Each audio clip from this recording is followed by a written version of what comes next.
Berikan tanggapan saudara tentang Paulo Freire tentang pembelajaran dalam kebebasan, dalam kebodohan, kepenyakitan, dan juga kemiskinan. Menurut saya, teori Paulo Freire. ini sangat diperlukan dalam sistem pendidikan saat ini karena seharusnya pendidikan menjadi proses kemerdekaan, bukan penjinakan sosial budaya. Kebebasan sendiri bukanlah hal yang hanya bisa terangan-angan, namun kebebasan merupakan hal yang pasti dan mutlak. Sebagai peserta didik, seharusnya kita tidak boleh menjadi manusia yang dikuasai oleh mitos yang telah dimanipulasi dan diedarkan oleh iklan atau kampanye ideologi.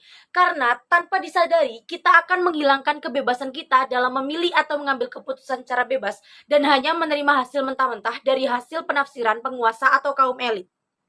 Bagaimana landasan teori belajar pembelajaran dalam kajian PLS? Landasan teori belajar pembelajaran dalam kajian pendidikan luar sekolah dapat diartikan sebagai pola pikir yang mana berpikir merupakan sebuah proses yang membuahkan pengetahuan dari pembelajaran dalam pandangan. Selain itu juga dapat diartikan sebagai pemecahan masalah karena setiap hari permasalahan atau persoalan tidak lepas dari kehidupan yang dijalani, baik persoalan dari lingkungan maupun setiap individu dan dari masalah yang mendasar sampai kompleks. Masalah itu sendiri juga memiliki dampak yang negatif dan positif. Dengan landasan teori belajar dan pembelajaran, kita dapat lebih berpikir secara deduktif dan induktif. Kegiatan pembelajaran dalam PLS mengandung arti. Kegiatan pembelajaran dalam pendidikan luar sekolah mengandung sebagai segala kegiatan pendidikan yang berlangsung di luar sistem persekolahan, seperti halnya terjadi di dalam keluarga dan di tengah kehidupan masyarakat luas, seperti di lembaga pendidikan, di depan kerja, di tengah pergaulan, dan di tempat-tempat lain yang tidak disengaja untuk munculnya pembelajaran yang mendidik. Proses pendidikan terjadi baik melalui interaksi langsung ataupun tidak langsung. Interaksi langsung berarti interaksi secara tatap muka, karena itu, pendidikan merupakan kebutuhan setiap orang untuk mendapat mengoptimalisasi kehidupannya. Dan pendidikan luar sekolah merupakan bidang yang bertugas untuk melayani pemenuhan kebutuhan belajar tersebut di luar jalur sekolah. Karena pendidikan luar sekolah merupakan bidang pendidikan yang menggeluti pengembangan potensi manusia di luar sistem persekolahan. Bagaimana saudara memahami tentang kegiatan pembelajaran dalam PLS yang tidak hanya pendidik memberikan penjelasan kepada peserta didik? Pemahaman saya mengenai kegiatan pembelajaran dalam pendidikan luar sekolah yang tidak hanya pendidik yang memberikan penjelasan kepada peserta didik ialah tidak semua yang dibutuhkan peserta didik dalam perkembangan fisik dan psikisnya dapat dituangkan dalam sebuah kurikulum. Dengan demikian, jalur pendidikan sekolah merupakan kendaraan yang paling tepat untuk memenuhi kebutuhan mereka, serta kajian terapan yang dilandasi psikologi juga dapat dilandasi oleh ilmu murni yang lain seperti sosiologi atau ilmu tentang hubungan sosial.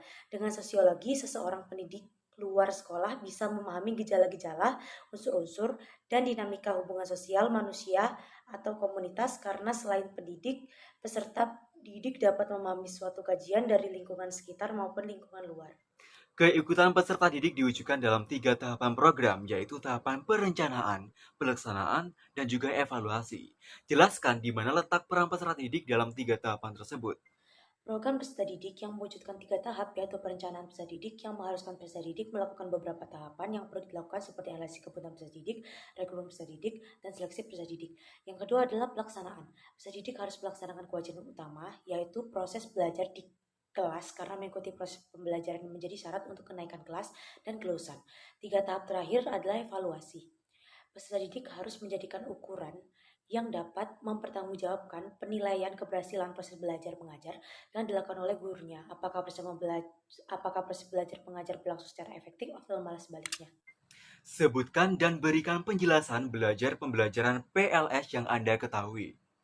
Belajar pembelajaran PLS yang saya ketahui, pertama adalah pendidikan anak usia dini, yaitu pembinaan yang ditunjukkan kepada anak sejak lahir sampai dengan usia 6 tahun yang dilakukan mulai pemberian rangsangan pendidik untuk membantu pertumbuhan dan perkembangan jasmani dan rohani agar anak memiliki kesiapan dalam memasuki pendidikan lebih lanjut.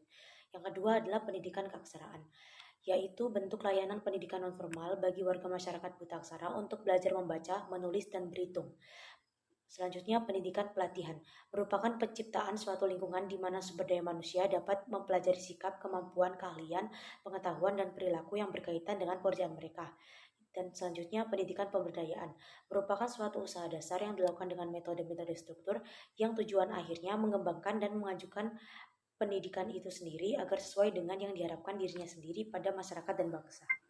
Bagaimanakah menimbulkan keikutsertaan peserta didik secara aktif dalam pembelajaran partisipatif bagi pendidikan masyarakat sesuai dengan peran dan tujuan pendidikan? Peran masyarakat dalam pendidikan demokratisasi penyelenggaraan pendidikan harus mendorong pemberdayaan masyarakat dengan memperluas partisipasi masyarakat dalam pendidikan yang meliputi peran serta perorangan, kelompok, keluarga, organisasi, profesi, dan organisasi kemasyarakatan dalam penyelenggaraan dan pengendalian mutu pelayanan pendidik.